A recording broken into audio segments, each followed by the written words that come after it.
Wheel bearing change out on a Saturn Vue. This Saturn is a 2003. It's the front wheel bearing, driver's side, that went bad.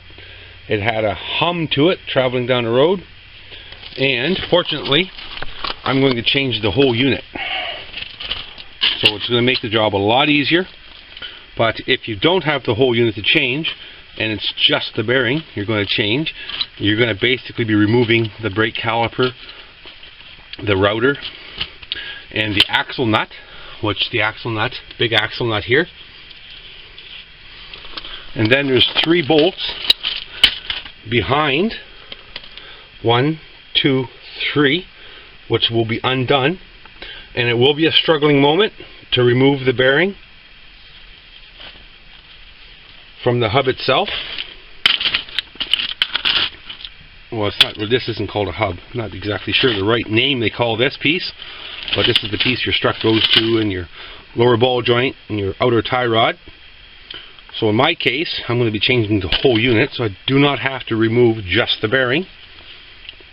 But to remove the bearing, you're basically going through the same process, and then once you get the half shaft released from it, the center here, you'll have access to these 3 bolts, which will be undone, and this center part here bearing and this whole hub piece will come out as one unit, and you insert the new one, and you will be putting the bolts back in and tightening them in a sequence that pulls it up straight until it's firmly in place, and then reinstall everything. So in my case, since I'm changing this whole unit here, I will be removing the lower ball joint, the outer tie rod, and the strut, front strut. So on the vehicle, I will be removing the router, the brake caliper mechanism, these 2 bolts here. This is your strut. These 2 bolts come out, and it frees up this part. The outer tie rod is here, which it frees up this part. And the lower ball joint, well, it's hard to see, but it's down underneath here, which will free up this part. And the axle nut, which is right here, once that is removed, that will free up this part. And then at that point, this entire piece will be removable. And then I will reinstall it and rehook up in a reverse process. So I will be replacing and putting back in these 2 bolts, which is going to hold the strut in place. And the great part about this is that there is no adjustment. You see these holes? 0 adjustment.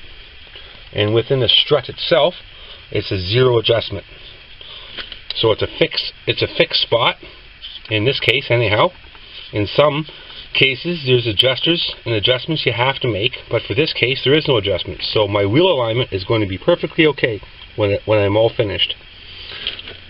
And then I will be reinstalling the tie rod, which is this place here, and then the lower ball joint, and then reinstalling the brake caliper mechanism, which will go to this hole here and this hole here, and reinstalling the axle nut. And then my wheel bearing will be back to nice and quiet.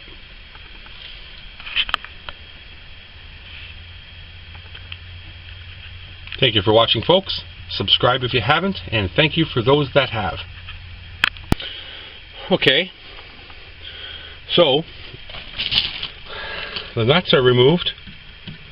Now, I already went ahead and pre-did this, but you're going to want to whack this with a brass hammer to remove the pin. You can see these grooves. That's what stops it and holds it in place and stops this end from turning. So they're kind of locked in there. And you just give it a tap with a brass hammer so you don't harm the threads. You don't want to harm the threads here with a steel hammer. That's exactly what you'll do. If you don't have a brass hammer, then what you can do is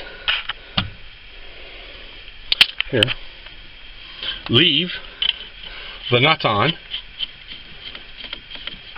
and bring it flush to the end here, and then you can whack it with a steel hammer to remove and release that pin from its teeth.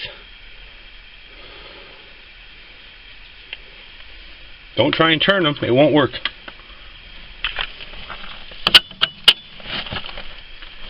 And there's a tie rod puller, but if you don't have a tie rod puller, a whack on the hammer right here will solve the issue of releasing the tie rod.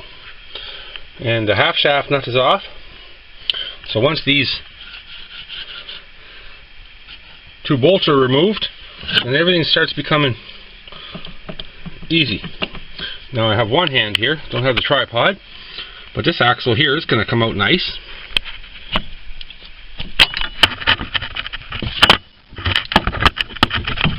Remove that. Now yet what I have to do is remove the nut on the lower ball joint. And then again, there's a release tool that you put in there to separate them two. But then again, if you don't have that release tool and you're in a pinch and you need to get this changed, then again, a good whack with a hammer here and it's going to release that. Be back with you. Alright, it's removed, and that was the last thing holding this whole piece in place. Now I'm going to spin it. You can actually hear the bearing in here. It does not sound very smooth. It does not feel very smooth. This bearing still has a little bit of life left in it, but winter's approaching and I didn't want it to fall apart during the cold time, so I wanted to solve this problem while the weather's still with us and it's still nice, and that's what I've done. So I'm going to change this piece. I'm going to push this off to the side. Let me grab the fresh one. The old but new to this vehicle. Okay, and I'm going to start reassembling. Well, there we have it. Everything's back, reinstalled, and I'm going to put the wheel on it now, and it's over. Back to a nice quiet bearing. Thank you for watching, folks, and I hope this helped wheel bearing fixers, the ones that like tinkering with this stuff and saving some money for themselves.